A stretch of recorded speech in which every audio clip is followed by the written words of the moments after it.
Wonderful. Well, welcome we have Jill Peña, our executive director with the Academy here for our first ever Fireside Chat with Kiilu and Jim. And we're also going to have this debut on the 1-year anniversary of the newsletter being in-house in the new format. So we're hopefully going to be able to entertain everybody and learn a whole lot about Jill. We will apologize now for me and Kiilu, but I think everybody will at least enjoy watching this all and getting to know Jill a lot better. And as you can tell with the Fireside Chat, the only way to do it appropriately is everybody has some sort of a drink. And I've got my ranch water here. Kiilu, what are you going with? I'm going with, so it's tequila and then a Bud Light sour and then lime. Okay. Jill? I'm going with a fine cognac. Oh, there we go. See, that's the true Fireside Chat drink. I was going to say, someone did not understand the message here, but I'm not sure if it was us or Jill, but I'm just saying.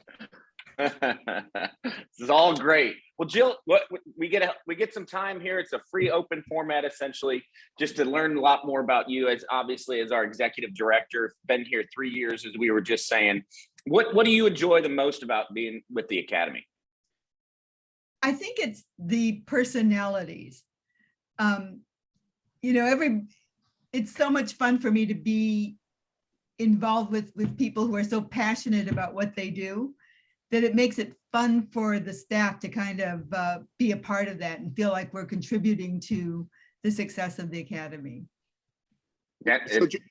So Joe, I was looking at it and saying that, I know we were kind of talking about it before, that I swear, I know I've sent you stuff and it might be, early my time, and next, it's really late your time. You're responding to me, telling me you'll do it, that you're on, you're on the subway or something, but you'll respond to me later. Then next thing I know, I get something from you and it's the middle of the night, your time.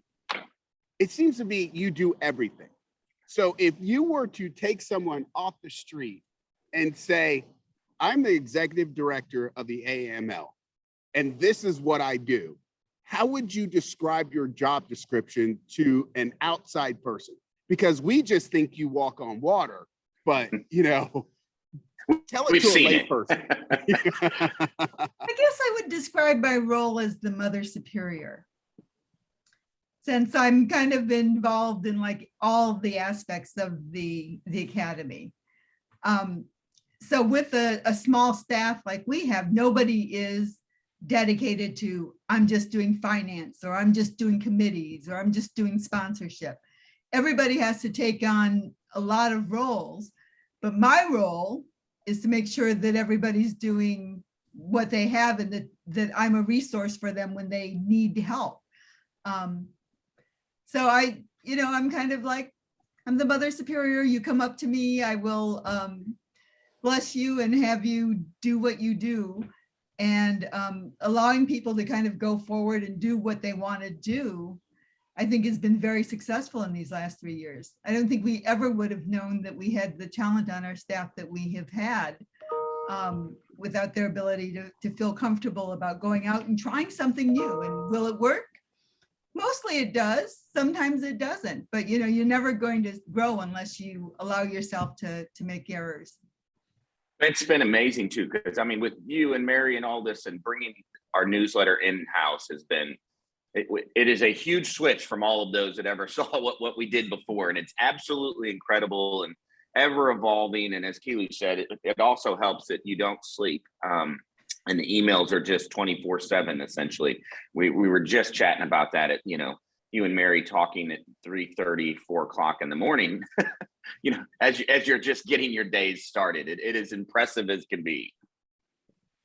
And although we do spend a lot of time working, I think it's really important to have time to yourself. So I get up at 4 o'clock in the morning and I kind of go through emails, and then I go to the gym, because that's an important thing, is that if I don't exercise, if I don't take my yoga class on Thursday mornings, I'm not going to be as an effective a leader than if I'm really tired, because I've spent all my time working. And I also have a huge family. Although I personally have never married, I have I want to say 12 great nephews and nieces. Wow. So come from a big family. And so I have a lot of people in my life, and family is important to me. So I have to carve out time for that too. So That's good. Now, are they all up near you in the Chicago area or kind of spread all over? they're pretty much in our area. We don't kind of go far from the flock. My sister is 2 hours away, and that she's the furthest, but most of them are within an hour, which is like the Okay. perfect distance, because it's not like people can just drop in. They They drive an have to hour to call. just drop in, but it's close enough for us to see each other pretty frequently on weekends and things. So if you get together, so like I'm assuming like, you know, Thanksgiving or holidays or whatever, you get together, but let's say the family just gets together. What is the food that, you know, everyone's got to have? I know when I was growing up, like when we all got together, it was chitlins. That was the one thing that I know me and my cousins wanted. What is the one thing that's on the table that everyone's just crushing? You know, I don't know that there's one kind. Obviously, I'm Mexican, so we have a lot of Mexican food. But my family kind of has all kinds of cultures. We're a very blended family. So my cousin's husband, he does Filipino food. So I can always expect, you know, we have to have his egg rolls. Or you know, my sister does a really good pineapple upside down cake, which I keep saying, you know, she's got to remember to give that to me for my birthday, and she never does. So Wait, did I'm someone a say little bit cake? about that. Yeah, All right, cake. All right. pineapple upside down cake. She makes the best pineapple upside down cake, and she doesn't even like it. So go figure. Wow. Now, where did you grow up? I grew up in Gary, Indiana. So Oh, it's yeah. kind of like a suburb of Chicago, really, because I used to get into, when I lived there, I would get into the city before colleagues from the South Side would be able to get to the office. So it's actually pretty darn close. Okay. And who's the most famous person from Gary, Indiana? well, aside from Michael Jackson, who was less than a mile from where I grew up, There, yep. somebody surprisingly was Ben Civiletti, who was the Attorney General, I think under, was it Carter? It might have been. See, I would have just said Gary. Oh yeah, no, I was at a dinner one time with Ben Civiletti, and we were sitting in Aspen at the Ritz-Carlton in Aspen, and we were having dinner, and I said, you know, this was a long way from where I grew up, which was a little industrial town in Indiana. He says, yeah, me too. And we got to talking and found out that he lived a mile. He grew up a mile from where I grew up. Wow. Which was just astonishing to me. But yeah, we both grew up in Black Oak, Indiana. So as a kid, what were you like, Jill? Like, you know, what are your aspirations, but really, what were you like? Well, I was the oldest, which is why I'm good at giving orders. Oh, that explains everything. I was the now. oldest of six. I was the oldest of six, and my youngest brother was only 7 years younger than me. Oh, wow. Yeah. So, yeah, So it when was Jill like- gives you the stink eye, she's been practicing that stink eye for like years. and I hated it growing up because my parents' house was the one where all the neighborhood kids would gather. So, you know, I never knew like who was going to be sleeping in the living room because they had been spending the night and stuff. So we grew up pretty darn close. And as adults, I'm happy to say that we're still really close as a family with my siblings and my cousins. That's awesome. What did you want to be when you were a little kid? What did you think you were going to be when you grew up? A teacher. Okay. And then See, I so wanted you're to be a doctor. And then I actually, you know, like most girls, I wanted to be around horses. And of course, that was not economically something I was ever going to do. So in my last year of college, I actually worked on an Arabian horse farm. We had 400 head of Arabians. Oh, And wow. Where was that? Where? in Hobart, Indiana. Nice. And so I started out as a groom, and I became the stock manager, you know, after a little while. And they even wrote me up in the newspaper because I was the person who would take care of the horses' medical issues in between vet visits. Our vet came every week because with 400 head, you always had something going on and birthing them babies. And so, yeah, we had I remember going out into the paddock. It would rain and we cleared everything out because we were having an auction. And this mare decided to drop her baby in the mud. And so there I am in my brand new dress, carrying this little foal into the barn with his mother trailing behind me. So yeah, I've had an interesting life, to say the least. That is awesome. That's really cool. That's not something that you get to hear every day. That's pretty cool. Yeah, but that has yet to come up in Chicago or a mid-year meeting. So you've been working, I mean, you've had incredible work ethic your entire life. What was, other than that type of a job, what was another really interesting job that you've had over the years? Well, after working for a temp agency for a while where we supplied home health aids to people, I took a job at the University of Illinois at Chicago, where the toxicology research laboratory wanted to start up a laboratory that could do work under the good laboratory practices. And so they said, if you go and look at the federal code, they have the good laboratory practices. And so I copied that and I came back and wrote protocols and we set it up. And my chief investigator had gone to Asia it's about right when they were allowing scientists to come in from Asia. So he was gone, and there was a study that came up for an LD50 for the Army. And I applied for the grant and we got it. And it was our first thing that we were able to meet the FDA's food and good laboratory practices. And so Wow, we're still going strong. So I listened to this, and Jill, I knew you were just exceptional before, but now I'm just thoroughly impressed. And you've had a sensational, I think you should be very proud of everything that you've done. But if you look back, throughout everything you've done, what are you most proud of, or what's the favorite part of your career so far? I think as I was saying before, I'm a person people. I love people. I was with the AVA for 27 years with a lot of different groups. And the fact that I can still count on the leaders that I knew then, I can call them, they call me, we're Facebook friends. We share life together still, as well as colleagues, but it's getting to know you people, you lawyers, the way that I do. There's just a special breed, and it's one that I just love to hear everybody's story and how you came to do this and why you decided to do that. So, because what do you mean by you people? I'm just playing. You lawyers, you legal people. The fact that you haven't killed any of us, Jill, is pretty darn impressive. After 27 years there, 3 years with us, that is an incredible track record to deal with attorneys for that long.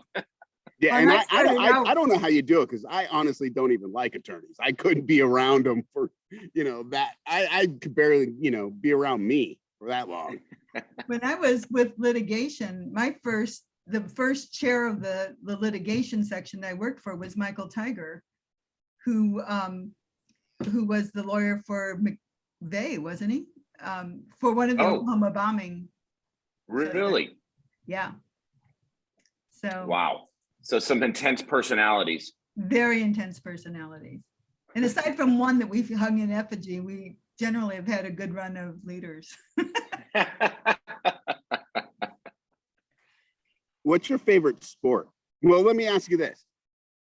I know not too long ago, you had sent me something on Facebook that you had gotten back onto the course and you were playing. One, how's your golf game? Because actually, congrats, because you finished, I think it was second or third place, or second place at the tournament, right? Congratulations. So how's your golf game going? And then after that, what's your favorite sport besides golf? Well, I was very proud of myself because I really felt like I didn't have any pressure, because we had no expectation of getting on the trophy or coming close. So it was just a great day with great people that I didn't know before I was in their foursome, but we became obviously very close. I think I was proud that we used 4 of my drives. Yeah. Which I was pretty pleased with. I would have been happy if we'd have used 1, and that I sunk 2 birdie putts. Nice. So That's that awesome. was a shock. So If you Yeah, ever so I want to think feel good about yourself, you could watch me play golf one day. So. And he's not kidding. I No. was just gonna say, he might be the worst golfer that I've ever seen ever in the history of golf. And that means he's worse than David Starks. I'm telling you, Mueller is so bad. Like I Yeah. literally shed a tear like the first time I saw him golf. I was like, good God, someone shouldn't suck that bad. I laughed because Well- I said, Jill, put me with the group that's not serious. And I looked at the first pairings, and it was Kenny Altschuler, Jim McLaren, myself. I was like, wait a minute, this is the wrong group. Well, next- I spent all day apologizing to Jim McLaren. well, next year you can join our little sub group. We're going to have a bad golfers little group, because I talked to a lot of the women, at a group of us at the welcome reception, and I was saying, oh yeah, it was great fun. They says, yeah, I don't play. Instead, I says, oh, then we need to have our own little group. So we've got like 6 or 7 women who've never played or played just a little bit. Yeah. And we're going to have our own teams, and we're going to go out there. And we're just going to have fun because. Yeah. But that's the beauty, actually, that's the beauty of the tournament though. Like I remember my first tournament, I think I got just paired up with, it might've been Tom and Angela England. That was my first tournament, and I had a blast. You don't have to be good to, play in this format. It's really just all about, the people that you get to hang out with, and that you're having fun. That's what I love about this tournament in itself, is that, if Mueller can play in it, if David Starks can play in it, then I swear anybody can play in it. I agree. And it's a lot of fun. You get to know a lot of great people. I mean, I'll tell you, 2 of our sponsors, we've got some ringers, Mike Fonseca and John Wright. If John Wright even used a driver, it'd be amazing, but he doesn't need to hit it 300 yards. It's really impressive. If John Wright wore an extra large shirt, it would be impressive. All right, we're gonna have to show him this video. So what sports do you like to watch, or what's your other favorite sport? As a kid, I loved hockey. I was back in the Tony Esposito, Stan Mikita age. And my sister and I would be under the covers with the transistor radio, listening to the West Coast games, hoping my mother wouldn't come into our bedroom and saw what we were up to. So we really did. I love that. And of course, I'm a White Sox fan, which I know is against whatever most of the Cub fans, but I was a working class gal. So I grew up a Cardinals fan, so I think that's smart. That's a smart choice to not become a Cubs fan. So don't you? I just, that just goes, that's good decision making right there. I agree. and we grew up going to St. Louis Blues games. So I will say I love hockey, and that is to this day one of my favorite sports to go watch in person is hockey. Yeah, it's actually the greatest sport to watch. I played it all the way up until my freshman year of college, but Really? It is the greatest sport to watch in person. Mm-hmm. To me, and I always say, like they talk about, it's like, okay, you might not have to be the most athletic to play hockey, but it takes the most athleticism to play hockey. Balance, the skill, the power, the agility, all of that, the hand-eye coordination, the willingness to get hit with a puck. Yeah. Just we call that stupidity back in the day, but the fact that, hey, but yeah, you just go watch a hockey game, like in person, and you would be hooked for life. Yeah. Now I'm a Capitals fan, and so we finally got our Stanley Cup, because I Yeah. remember, when I was in high school and we lost a triple overtime game to the Islanders, and I was just like, it was like 3:00 in the morning. I'm staying up late. Those are heartbreakers. So finally, the Capitals got their, Stanley Cup. I can, die in peace. Yeah. Blues did the same thing. That's exactly it. But remember when we but that was Brett Hull, and I swear he kicked the puck and he kicked it in. That goal did not count. That goal did not count. But that's with the Dallas Stars. I'm talking the St. Louis Blues. Yeah. Okay. Yep. No, Blues just got theirs. I mean, I kind of laughed. I thought that was going to be the first and only time I watched my dad cry, shed a tear, just to see the Blues finally win. But, the irony when the three of us then were watching it, they didn't have helmets. They still didn't require helmets back then. So that was, talk about getting willingness to get hit with a puck is half these guys were diving on the ice to block a shot. They didn't have a helmet. So yeah, the whole helmet thing that came along because, I think Rod Langway was the last of, one of the few to actually not wear a helmet in the professionals. And he came from the Canadians and everything else. And then all of a sudden you would start having helmets, but you wouldn't have visors. Yeah. And then it was just like, these people are just crazy. Because when I played, we had the helmet, we had the face guard, we had everything. As we got older, then we just started having the shield. But holy cow. Oh, heck no. Yeah. That's awesome though. All right, now okay, now are you a reader, Jill? I am. What's one of your favorite books that you've read lately? Or favorite book ever?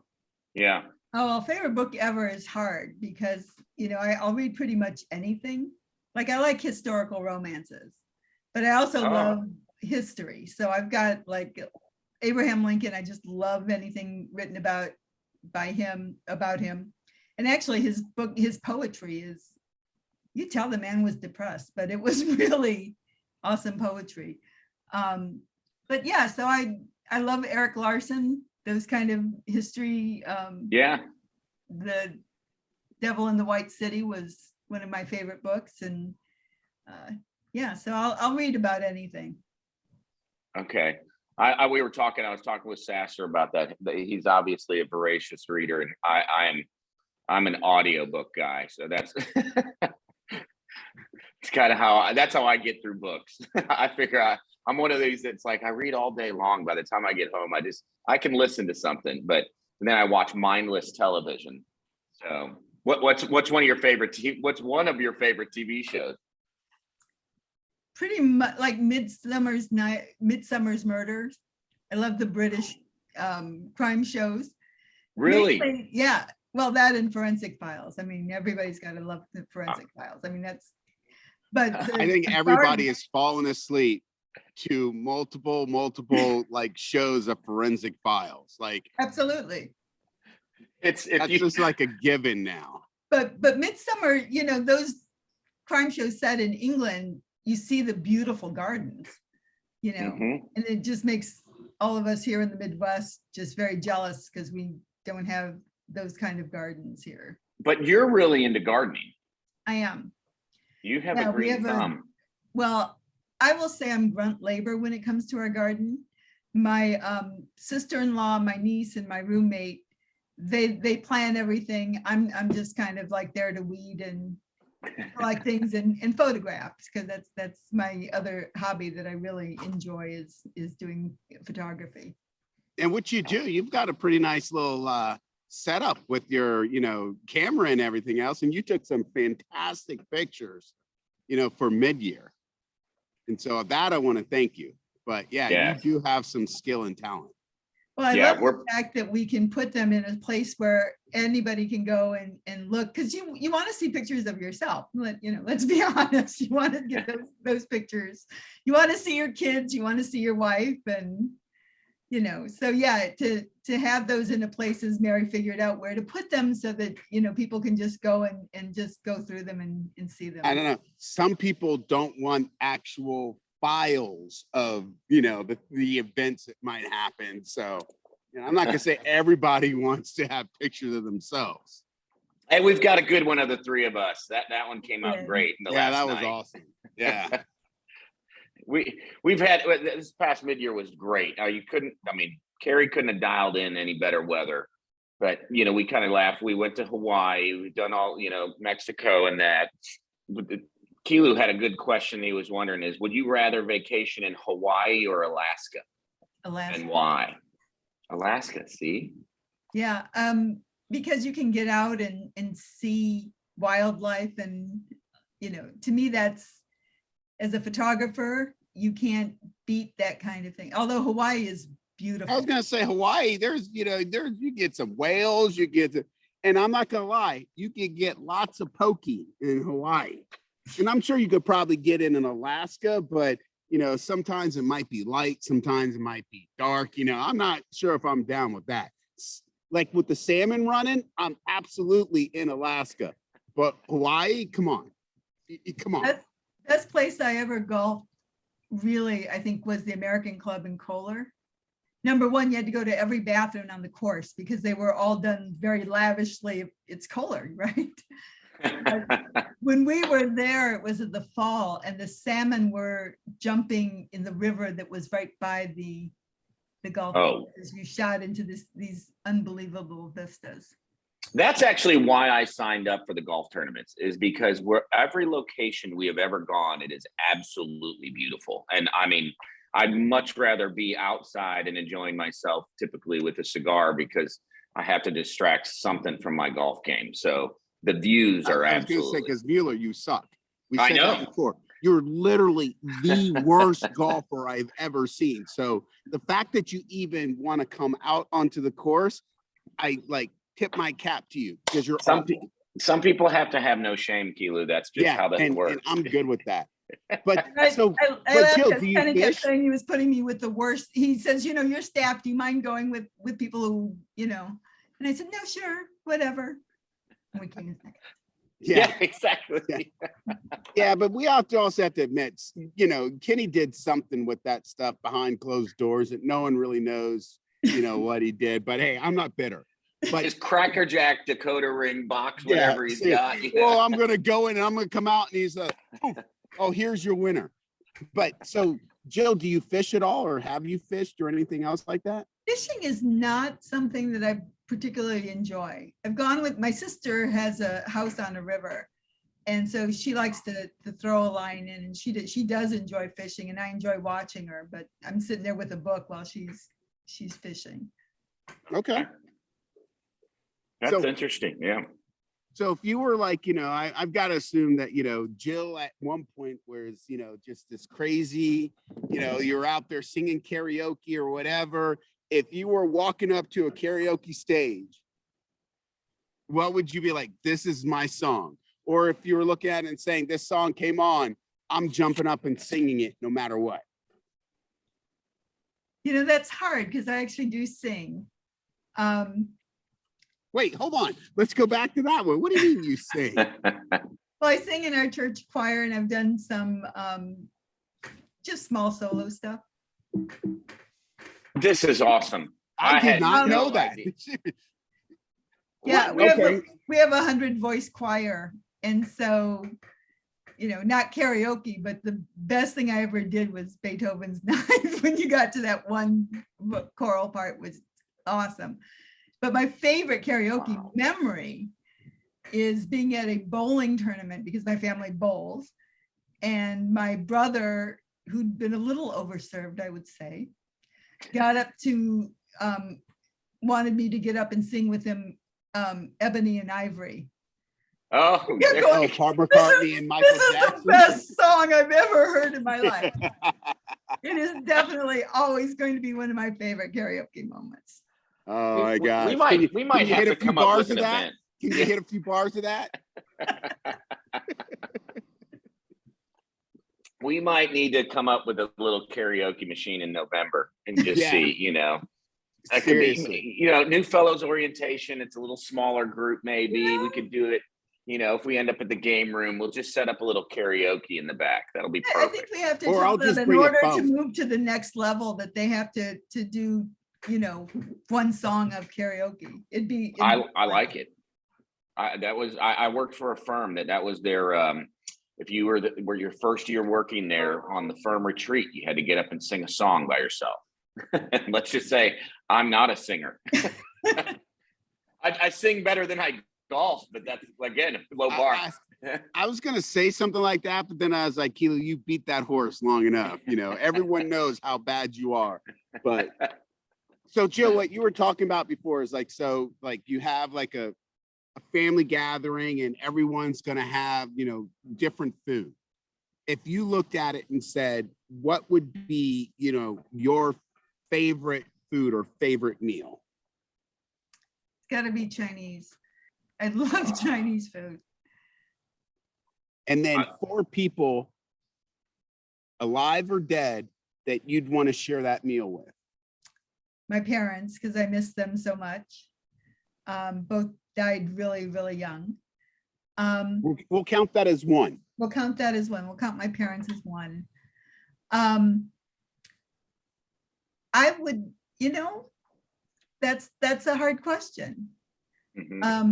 Probably my friend Bill Horton, who has just been a really good friend of mine through the years.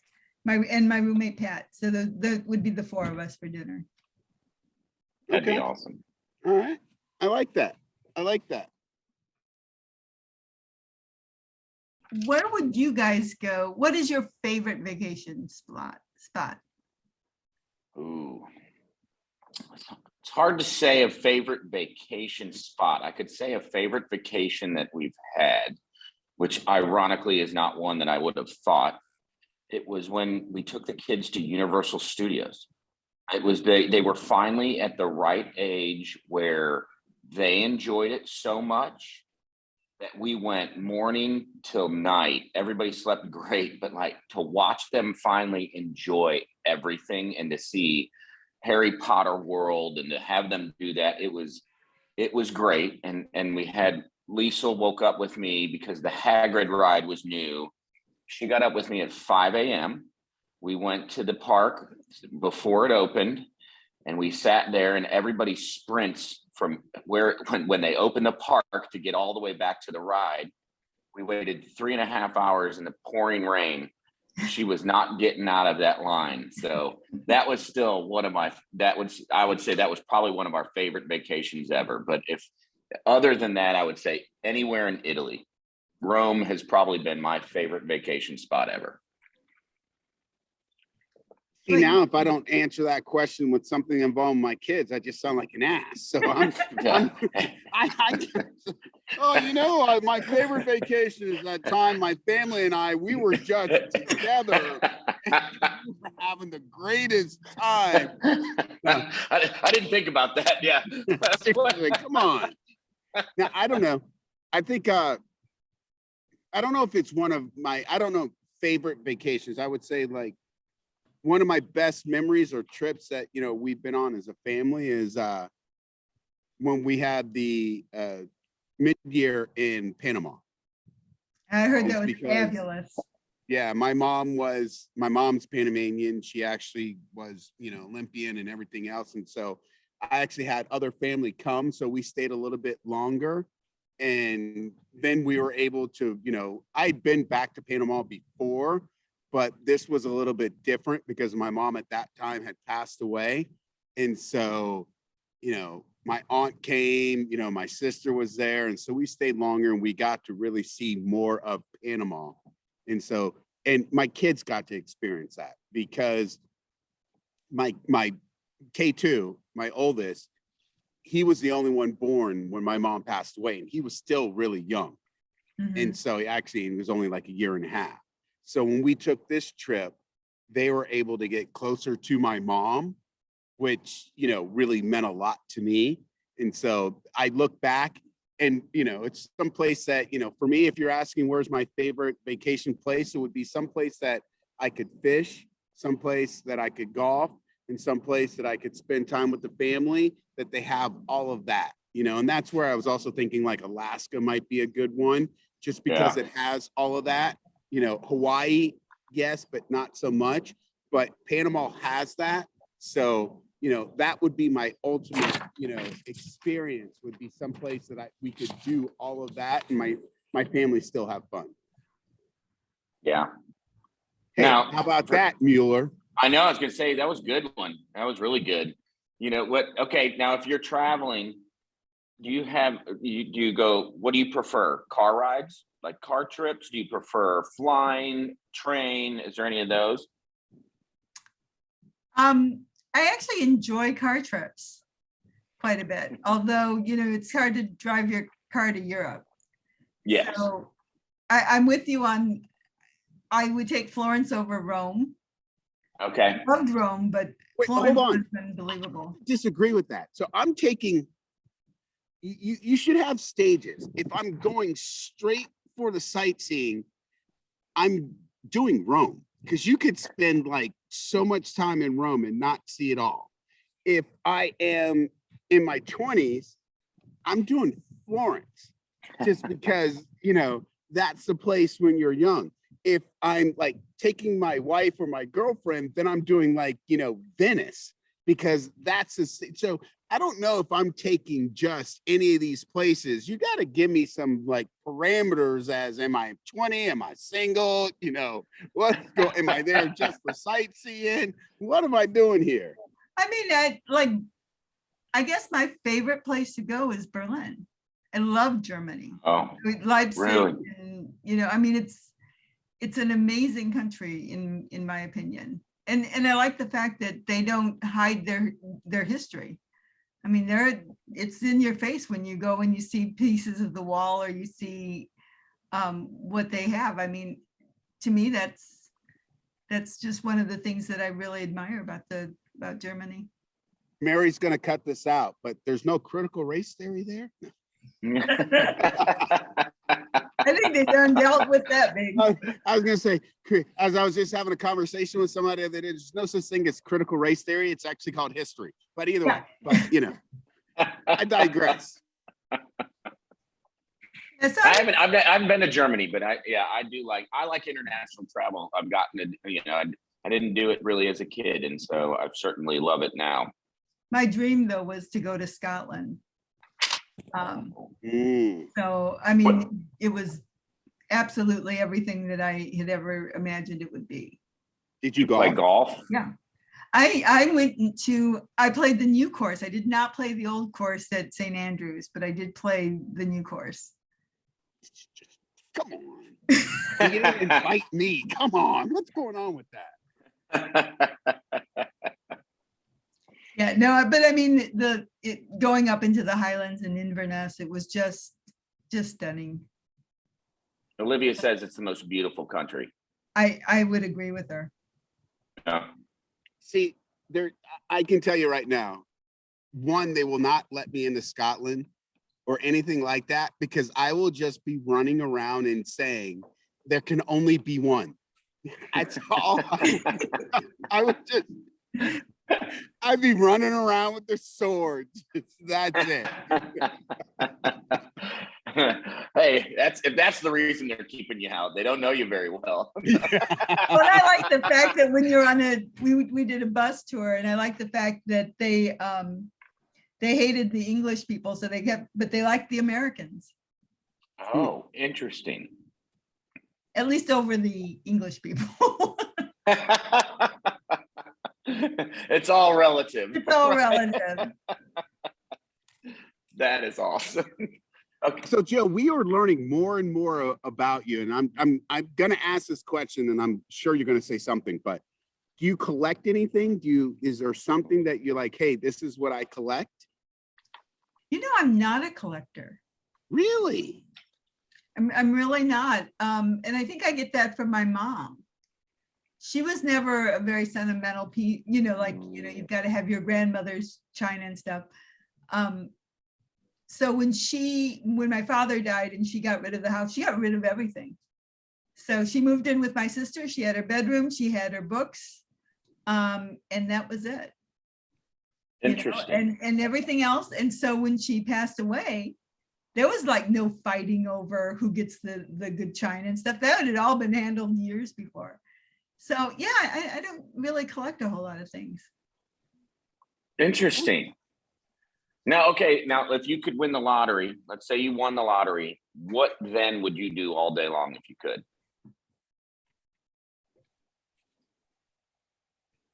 I would probably travel.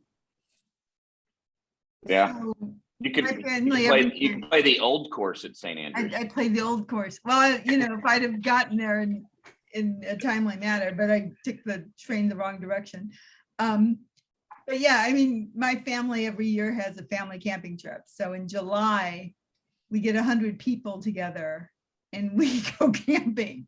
And I've always tent camped, but you know, my roommate Wait. You got to go a little bit more into this. You get 100 people together 100 people, and you go camping. family and Are friends. we talking like, you know, because my idea of camping is, hey, you know what? I'll slum it at like a Motel 6 or a Holiday Inn or something. Are you literally like in the woods or something like that? Yeah, Peter Millar doesn't make tents, Jill. Sorry. Can you explain this a little bit more to me? Well, we have different sections. Like my sister has a huge camper that, you know, sleeps like 12 or something in some ridiculous number, and an oven and everything else in it. Like a cottage. Like a cottage. She has like a cottage on wheels. Like an actual cottage that you like rent out. No, I mean, this is a travel trailer that has a shower and, you know, space to sleep all of her grandchildren and a stove. Do you have like room service? No, like- you don't get room service here. We have a family cooking tent. And so we do a lot of meals as a group and everybody kind of pitches in, and I do yoga classes. I teach yoga when the grass is not too wet. But this past year, my roommate and I got a travel trailer. So she said she wasn't tent camping anymore. And it rained the whole week we were there. So we were kind of. Oh, good call. That was. So it's like one of those ones like pop up, or is it one that you like? No, it's one that I pull with my truck. I know you can pull. Okay, so it's like, because I know there's ones that like you can pull your truck and then you can kind of like wind a thing and it pops up. Yeah, no, It's not one of those. mine is actually because, you know, at this age, I wanted a shower and a bathroom in my Nice. thing. So yeah. So where What do you kind of guys? truck? What kind of truck? I've got a Chevy Colorado, but it's a There you- pretty blue one. There you go. My roommate's So you guys go to the same place every year, like, and you do in the this? same general area. Yeah, Okay. in Indiana. My roommate's a scientist. So before we bought the travel trailer, we knew what size truck we needed to pull it. And we had to get a travel trailer that would go to all the national parks because that's our goal. Is we're gonna That's do awesome. every national park. So we'll be at Big Bend at some point in Yes. Texas. There you go. You'll have to call that. My wife did that trip growing up where they hit every national park, and she wants to do that with our kids at some point. Yeah, it's we've been to a lot. My brother-in-law had ALS, and so one of the things that we did during my hiatus is that we flew into Colorado, rented a truck or rented a van, and did 7 national parks in 10 days. Oh, wow. Great little motels and stuff. And if there was a dog, he had an instant friend and stuff. So it was one of the highlights of my life, I think, is that particular trip. Oh, that's awesome. That is awesome. In Kiilu, No, I wanted to let you know I did bring my cigars. Oh my gosh. I got cigars. Are we gonna do some cigars? Mine are bubble gum, I'm just telling you. Oh, well, then no. Come on. The only time I smoked cigars was I was with the health law section. And we were in the health law section. the health law section, and we went to a place where they rolled the cigars, you know, some of the. Oh, So of course we had to have a cigar then. and that is the best. Like a hand rolled cigar that is amazing. Yeah. There's nothing, you know, I'm sure Peter Buckbauer could do teach a seminar on this, but there's nothing better than like a hand rolled cigar that they're rolling right there for you. Just incredible. So Jill, you've had you've done everything. And I don't know if we've asked this, but what was your first job? Oh yeah. My first job was the horse farm. That was the horse farm. That was the horse farm. My dad did not want me to, when I went to college, my dad did not want me to work while I was in college because I was the first one in my family to go to college. He didn't want anything to get in the way of that. So after, So you- but that was during college though, right? Well, that my last year of college, and then I was there for like 3 years. Okay, so once you graduated college, you were working at the horse farm. Yeah. So Mueller, what was your first job after college? Let's see. After college, I worked for Department of Defense, and we actually did psychological artificial intelligence research, doing human computer interface interaction, and working for them back in the day, the DOJ and all of them. So it was interesting. Okay. Yeah. How about you? But Peter? I had all kind of fun jobs. I DJ'd for a little bit. I was gonna say, because that sounded like way too much. Because for me, my first job was, let's see, I worked for a master printer where I did like silk screens and hanging up art. Then I went and I was a personal trainer. Then I worked as a substitute teacher. Then I was a bouncer. And this is all after college. Like, I'm thinking, it's not like this is like summer jobs. I literally, my parents spent like, what is it? Like Money. 200 and something $1,000 for me to go to school, for me to come home and work for a master printer. And then what else did I do? Let's see. I had bouncer, personal trainer, master printer. Oh, I was a landscaper. That guy who was like up in like a tree, like back in Virginia, like 100 feet up. So I'd be like 65 feet up, like on my own belay, like trimming trees. One day I looked down, I was like, I don't have health insurance. And I was like, I can't do this anymore. And so I couldn't do it with the heights. I have a terrible fear of heights. Jill, and I don't tie very good knots. And I'm like, what the hell? Yeah, I was a Boy Scout and all, but holy shit, come on now. Yeah, Do you have any afraid of heights? Yeah, no. That's Okay. not one of my deals. any weird fears that you have, like not liking spiders or just something random? Shoot, I can't think of anything. That's awesome. My degree was in biology, so spiders, Yeah. and rats and stuff. They didn't really affect me too much. That's perfect. That makes it perfect for the horse farm. Everything outdoorsy, completely. That's so awesome. So now wait, with your background in history, do you speak any other languages or? No, I don't even speak Spanish. So Really? when I So was let me ask growing you up, this. my dad and my parents used it as their secret language. So when they would tell secrets to each other, they never let us learn it. I was wondering. Because that happened to me as well. So it's like but now looking back, do you believe it was because they didn't want us to be bilingual because it was actually frowned upon back then? Or do you really think it was I always thought it was, for me, it was because they wanted to have a secret language. But as I got older, I came to realize it's like it was more that they didn't want us to be frowned upon. What's your take on that? It was definitely that. Like my father was one of the smartest men I know, but he only spoke English. He only spoke Spanish in his household. And when he went to school, he was put with the slow children.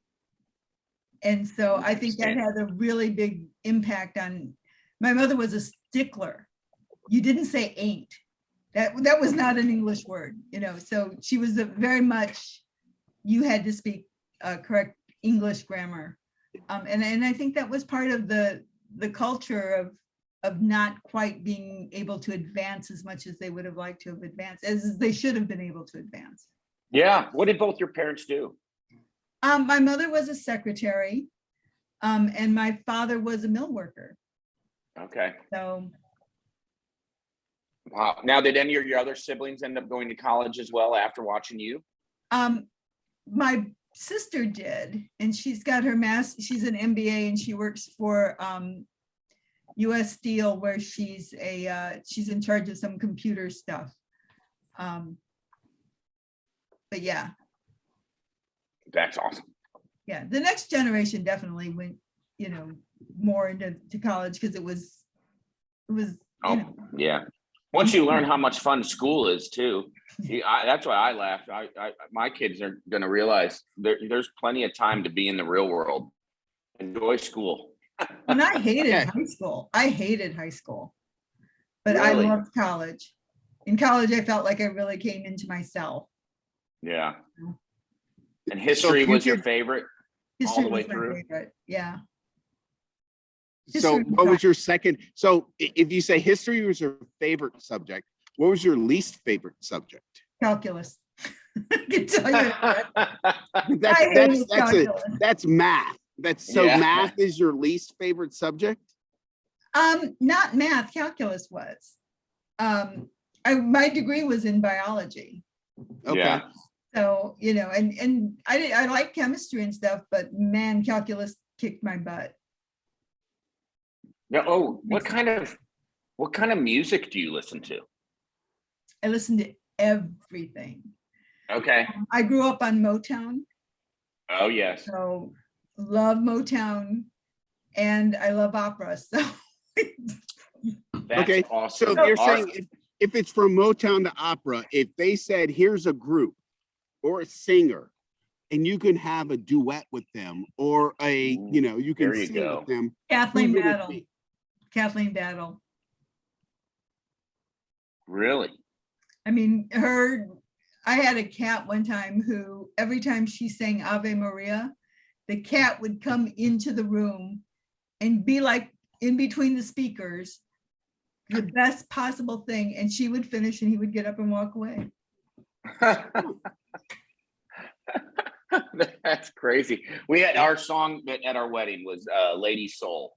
So we big Motown. My mom got me into Motown, love Motown. And yeah, I would say it's kind of all over. Kiilu, what do you like? You're kind of all over the map too, I would say. But I was just thinking of that. It's like, you guys ever heard Girl from Ipanema? Mm-hmm.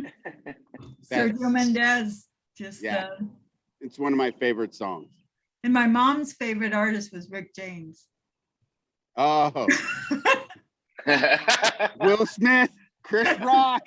Is that too soon?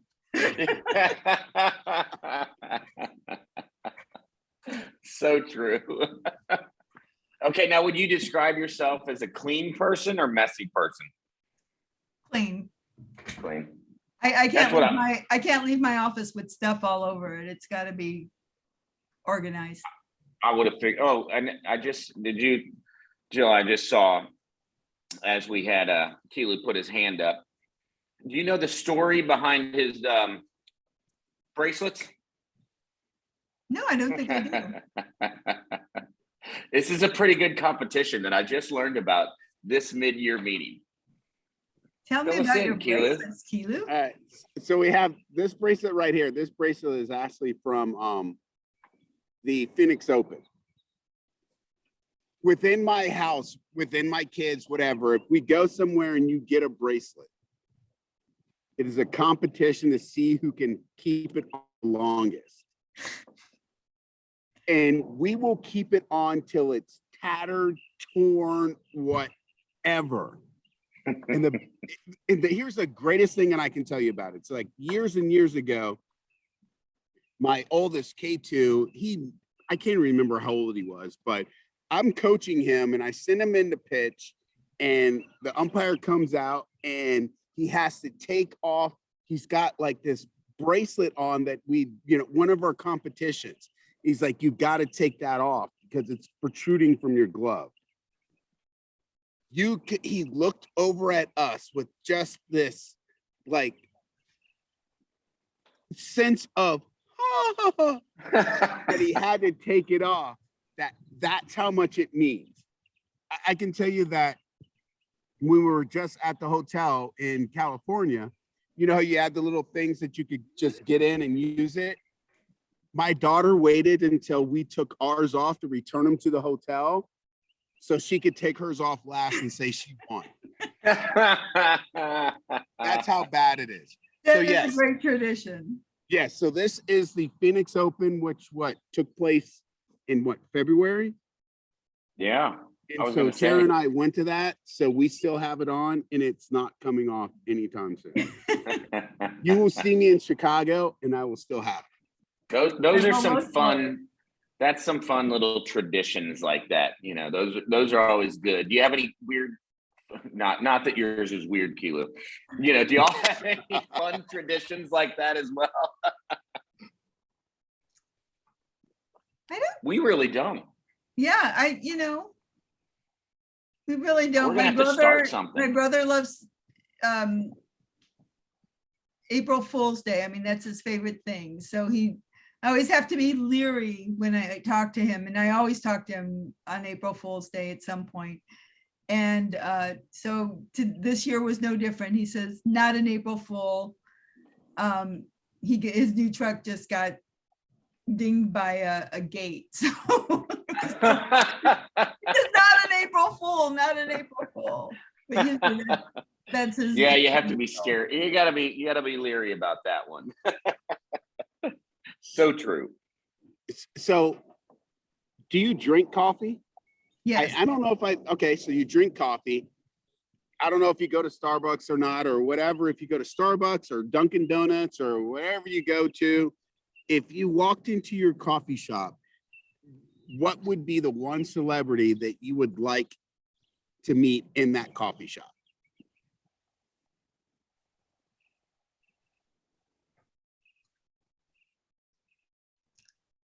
That's a hard question. Who would I like to meet? Thank you. I mean, I don't know. Because I think people are interesting no matter where they come from. And,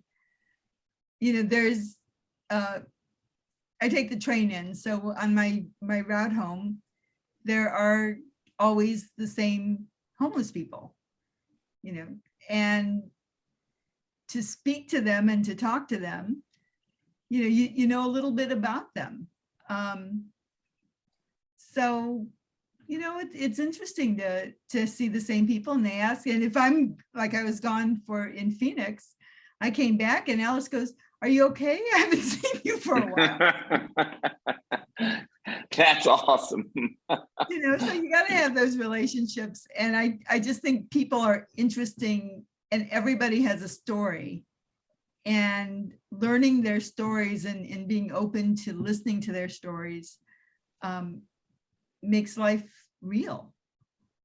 So the individual person is more important than the actual them being a celebrity. I like that.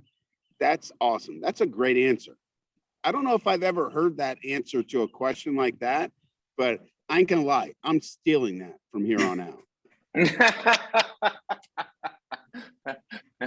I like that you're just openly stealing it. Like, might not even be what I would normally say, but that's 100% now. Hey, what you know I'm what? Go with. My answer may make me feel shallow, but I'm stealing Jill's answer. Speaking of interesting people, who would you say was your favorite teacher or professor that you ever had, and why? Man, you're going a long ways back, because I'm pretty old. I would say the one that made the most impact on me was my high school biology teacher. And that's because he's the one who really encouraged me to apply to college. Like I said, I was the first one to college. Yeah. My career counselor, or whoever the person who's supposed to help you get into college, told me, said, my people do better by going to secretarial school. And I thought, I was AP all the way through. I never took typing. I would flunk out of secretarial school. And he's the one, Mr. Messenger, helped me get through college, helped me with the applications and everything so I could get into college. Oh, So did you feel any added pressure because you were the first, or you were going to be the first, or that you were, quite honestly breaking glass? Did you feel that pressure, or was it just how did you deal with it? I did. Like I said, I hated high school for so many reasons, but I met my roommate who we've been friends since we were 18 years old in college. And I had people who didn't care how I dressed or if I was a little overweight or whatever. They were interested in what I had to say and what I was doing. And, you know, to me, that was the best. And so that's where I felt like I really had, where I grew and where I had confidence that I could accomplish whatever I wanted to accomplish. That's awesome. Awesome. Oh yeah. But I know we talked about this before, and I will point this out. This is called Fireside Chat. I think everyone understands why I do not have a fire next to me. Don't know what Mueller's excuse is, don't know what Jill's excuse is, but they honestly need to have fires next to them. And Mueller, whatever it may be, I don't know what it is, but it's Texas. You guys burn wood all the time. Jill, you had snow. You need to be burning a fire. Me, if I burned a fire here, it would be issues. We're under, it's so dry here. We're under a burn ban until the end of May. Well, that's Texas. I'm not even quite sure what that means. We're under a burn ban. No one's who's coming after you. Your neighbor that's 700 miles away. I am always cold, so there's no way in hell I'm going outside and lighting up my fire pit. Fire pit. Sit outside in the freezing cold. It's just Wait, you don't have a fireplace? No, I don't have a fireplace. Oh, okay. What I'd sent before is like, hey, you know what?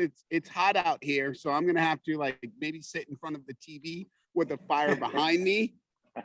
It didn't end up doing that, but you know, holy cow. Yeah, because how hot is it right now? I think we're at 550 right now, and it is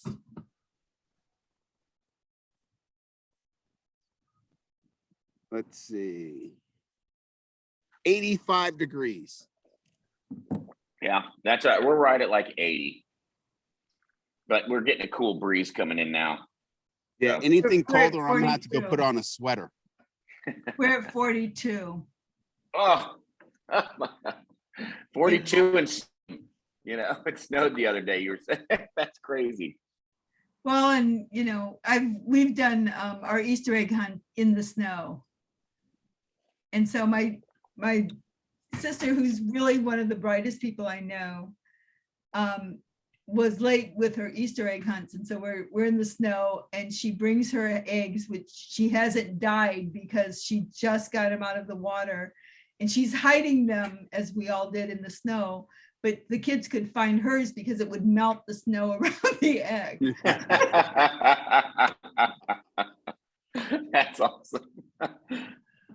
My laptop's about to die, but here's what we've got to. So this is we're going to end on this question. Yep. Every single interview. You want to ask it, Mueller? Yep. Are you ready for it, Jill? I'm ready for it. Okay. If you could be any superhero, who would you be and why? I would be Catwoman. Ooh. Why? Because she could wear that leather suit and look really dang good in it. And she kind of slapped around Batman. Yeah. Okay. All right.